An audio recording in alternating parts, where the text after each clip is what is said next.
A hyperbola is the locus of a point which moves so that its distance from a fixed point is in constant ratio to its distance from a fixed straight line. So definition is exactly the same as that of the ellipse, that is, distance from fixed point called the focus is in constant ratio to the distance with the fixed line, that is the directrix, and this constant ratio is called the eccentricity. So in case of ellipse it was less than 1, and in case of hyperbola it is greater than 1. So standard equation of hyperbola is given by x square by a square minus y square over b square is equal to 1, as you all know. So article 2 को आप एक बार reading दे देना, ये आप अपनी +2 में पढ़ के आए हो Sara. Just give it a reading, draw a rough sketch of the hyperbola, but देख लेना कैसे रफ स्केच ड्रॉ होता है if you want. So finally this is the hyperbola. X square over a square minus y square over b square is equal to 1. So यहाँ पे x axis is known as the transverse axis,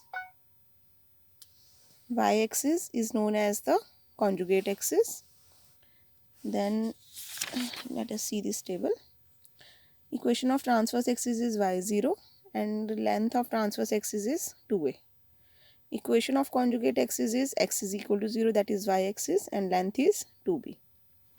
Focus is given by ae comma 0 and plus minus ae comma 0, and directrices are x is equal to plus minus a by e.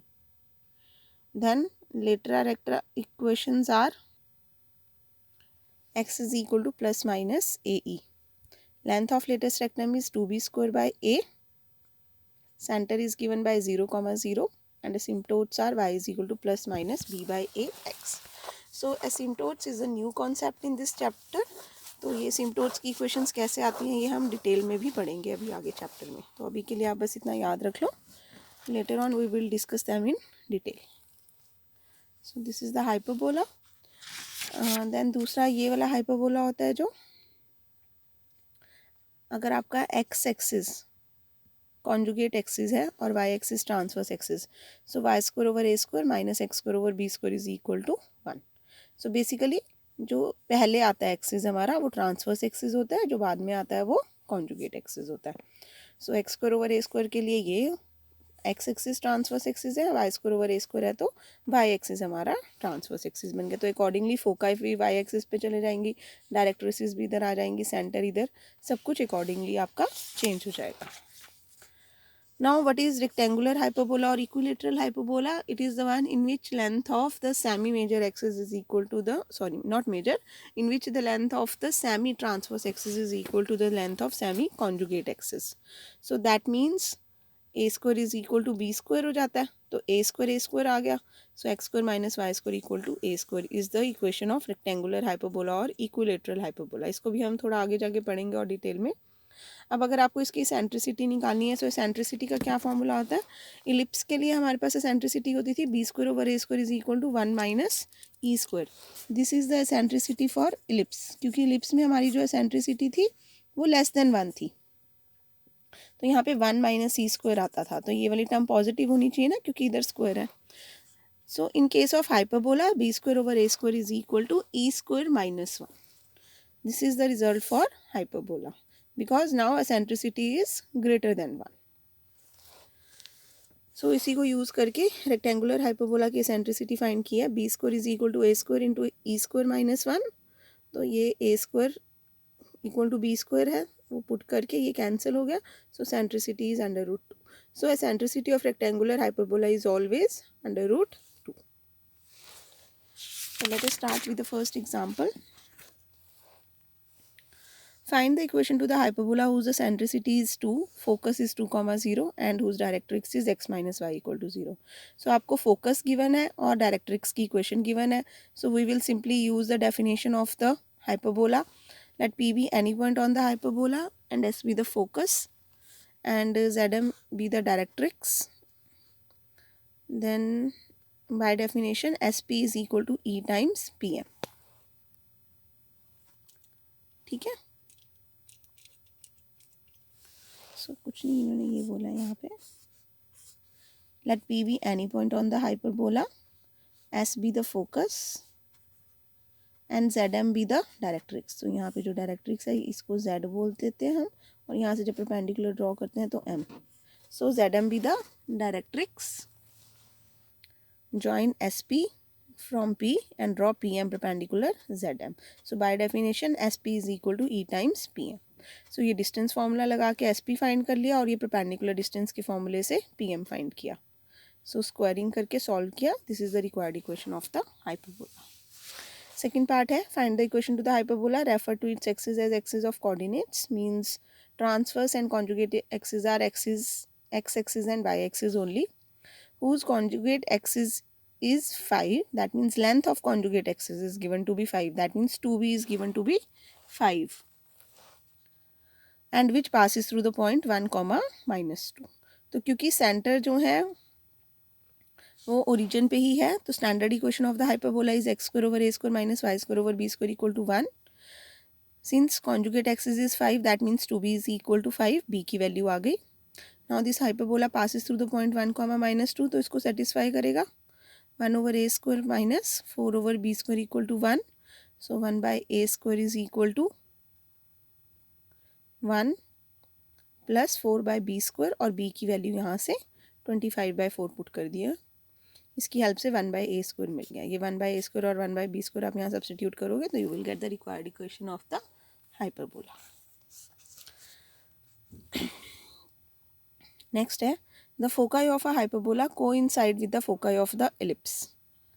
Find the equation of the hyperbola if its eccentricity is 2. So hyperbola के focus ellipse के focus के साथ coincide कर रहे हैं। So इसका मतलब इस ellipse के हमें foci find करने पड़ेंगे पहले। Equation of the ellipse is this. Compare with the general equation x square over a dash square plus y square over b dash square is equal to 1. यहाँ a dash b dash इसलिए लिया गया क्योंकि यहाँ पे जब हम फिर हाइपरबोला की इक्वेशन निकालेंगे उसमें हम a और b यूज़ करेंगे। सो a dash square is 25, b dash square is 9, b dash square over a dash square is equal to 1 minus e dash square, where e dash is the eccentricity of the ellipse की help से हमें ellipse की eccentricity मिल गई 4/5। So that foci of the ellipse are plus minus a dash e dash comma 0, that means plus minus 4 comma 0. Now since the foci of hyperbola are coinciding with them, so that means foci of the hyperbola are plus minus 4 comma 0, that means AE is equal to 4, where E is given to be 2, so A की value मिल गई हमें 2, and using the result b square is equal to a square into e square minus 1, we have got the value of b square. So therefore the equation of the hyperbola is given by this. आप यहाँ पे भी छोड़ सकते हो इसको, और solve करके लिखना चाहो तो सॉल्व करके भी लिख सकते हो, both are correct. Now if e and e dash with the eccentricity of the hyperbolas x square over a square minus y square over b square equal to 1 and x square over b square minus y square over a square is equal to 1 respectively, then prove that 1 over e square plus 1 over e dash square is equal to 1. तो यहाँ पे length of the conjugate and transverse axis जो है वो interchange की गई हैं। So using the formula b square is equal to a square into e square minus 1, so यहाँ हमने ध्यान रखना है यहाँ पे जो है हमारे पास बी आता है, दैट मीन्स जो length of semi conjugate axis b बनती है उसका स्क्वायर। सो इसके accordingly b square equal to a square into e square minus 1, b square over a square किया, प्लस 1 कर दिया, एलसीएम लिया, और यहाँ से मुझे 1 बाई ई स्क्वायर की वैल्यू मिल गई क्योंकि मुझे यहाँ 1 बाई ई स्क्वायर चाहिए। तो अब जब ई डैश करेंगे तो ई डैश इसकी एसेंट्रिसिटी है, और यहाँ पे length of semi conjugate axis is a, so यानी कि I will be getting a square is equal to b square into e dash square minus 1। So again same way से सॉल्व करके 1 over e dash square की value मिल गई, दोनों को add करके I am getting 1, and this is the required result to be proved.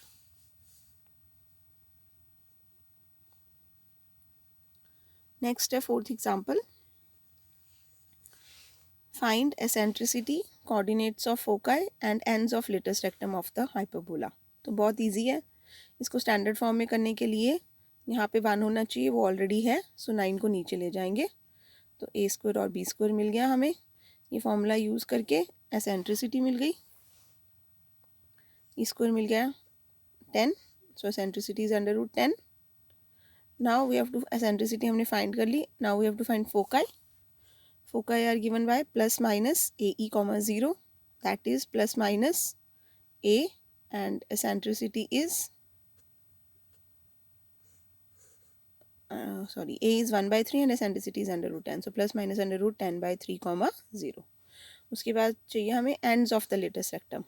So ends of the latest rectum are given by A plus minus AE होता है और plus minus B square by A. तो ये 4 हमारे ends बनते हैं latest rectum के. जब हम hyperbola बना रहे थे ऐसे, तो latest rectum जो होता है हमारा वो foci से पास करता है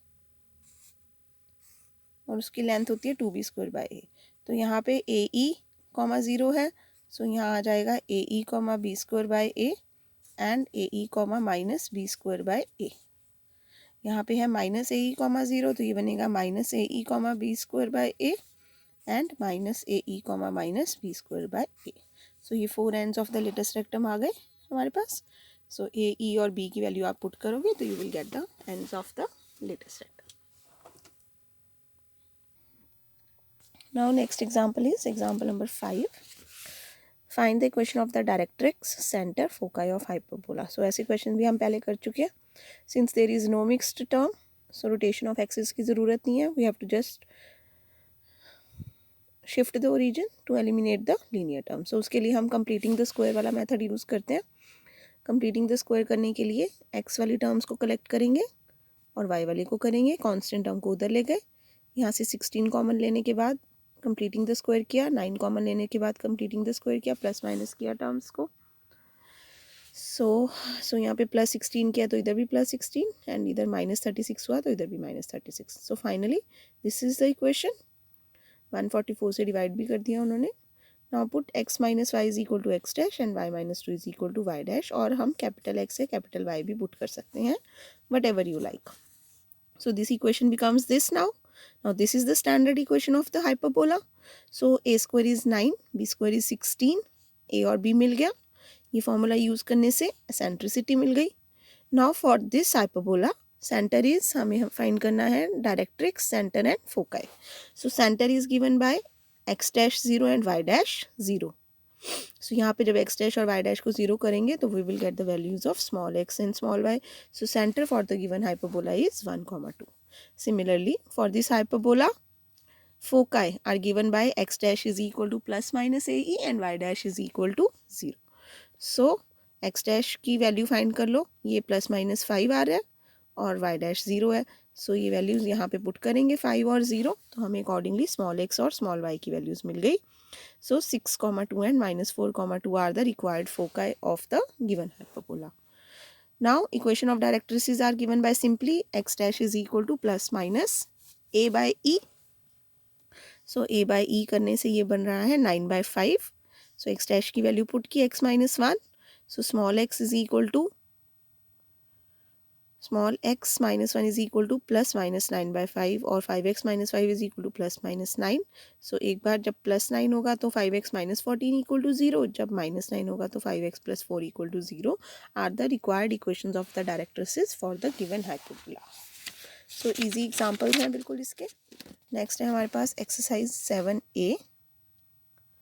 सो ये एक्सरसाइज आपने सॉल्व करनी है. आंसर्स इसके गिवन हैं, आप अपने आंसर्स यहाँ से चेक कर सकते हो. And you can ask your doubts later.